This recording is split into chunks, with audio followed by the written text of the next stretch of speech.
Alright everybody, good afternoon. My name is Xiomara, and before I get into the meat of my speech, I thought you all should know that Venus is in retrograde.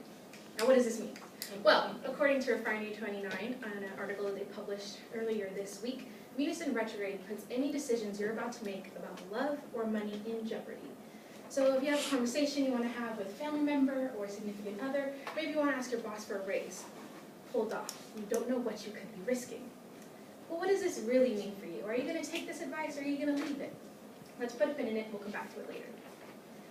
According to an article posted by The Atlantic magazine, astrology has had a surge in popularity among young adults, which makes it a great time for us all to learn about it together, since it's trending among our population. I myself have been interested in astrology for the last 2 years, but have really buckled down on my research for this presentation. I've included reputable sources and made sure to fact-check my information for you guys. Through my research, I've compiled 2 sections. The first is why astrology is seen as a flawed study. The second, why astrology is seen as beneficial. I think it's important to understand both sides before you make an educated decision on where you fall on the spectrum of belief. Getting into my first side, astrology has been disproven as an official form of science, both definitively and fundamentally. In 1973, in a journal called Leonardo, a psychologist who wrote several books critically analyzing astrology wrote that astrology has no validity in terms of modern science. And fundamentally it was disproven, as discussed in the Netflix docuseries Explained, which came out in 2017, that in the 17th century, Galileo discovered that Earth actually orbits around the sun. Crazy, right? But when astrology was created, we didn't know that, meaning that everything that astrology is based on has been disproven. Moving on to another reason for why astrology is seen as a flawed study, there's a lot of questions around the credibility with horoscopes. For those of you that don't know, horoscopes are predictions made about people based on the position of the planets when they were born, similar to the Venus in retrograde thing that I said earlier. The only reason that horoscopes became famous was because a famous astrologer's assistant made horoscopes about an important royal figure in 1930, as said in Harper's Bazaar magazine in 2018. This was a very accurate horoscope, but it was just pure luck. It wasn't based on anything real, and that's the only reason horoscopes became popular in the first place. In the same Netflix docuseries that I discussed earlier,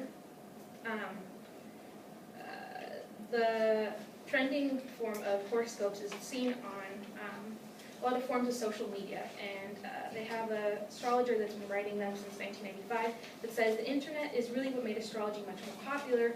Problem is that it's so democratic that anybody can say they're an astrologer now.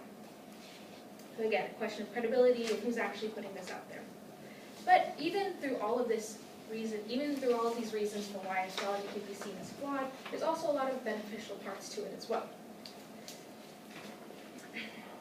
It provides a type of spiritual guidance for people that are looking for something that's not religion, but also spiritual as well. According to the Pew Research Center, they posted that only 54% of adults in the U.S. think of themselves as religious, while 75% say they're spiritual. So if you're not religious, but are spiritual, something that fits that bill is astrology. In the Atlantic article that I discussed earlier, they quote 2 studies. One that found that under stress, people turn to astrology as a coping device, when they normally wouldn't if they weren't stressed. And the second study says that since 2014, millennials are the most stressed generation. So this makes sense that it's trending among us because we're the most stressed generation, and astrology is something that we might turn to as a way to cope. Second reason for why astrology has some benefit to it is that it creates a strong placebo effect, and in some cases, there are positive placebo effects. According to a study published in the journal Personality and Individual Differences in 2016, people who believe in astrology have a higher cognitive function than people who don't believe in it, and have a better analytical eye when it comes to information presented to them. A similar thing was found in Sage Journal study that says that a belief in astrology can lead to people being more extroverted when they take personality tests. So, in conclusion, I gave you 2 sides to the story. I gave you what is seen as the flawed part of astrology as well as what's seen as the beneficial part of astrology, in the hopes that you'll be able to make your own decision on what you think of it. So now that you've had that information, maybe you can think back to my previous comment about Venus in retrograde and decide what you think to do about it. Thank you.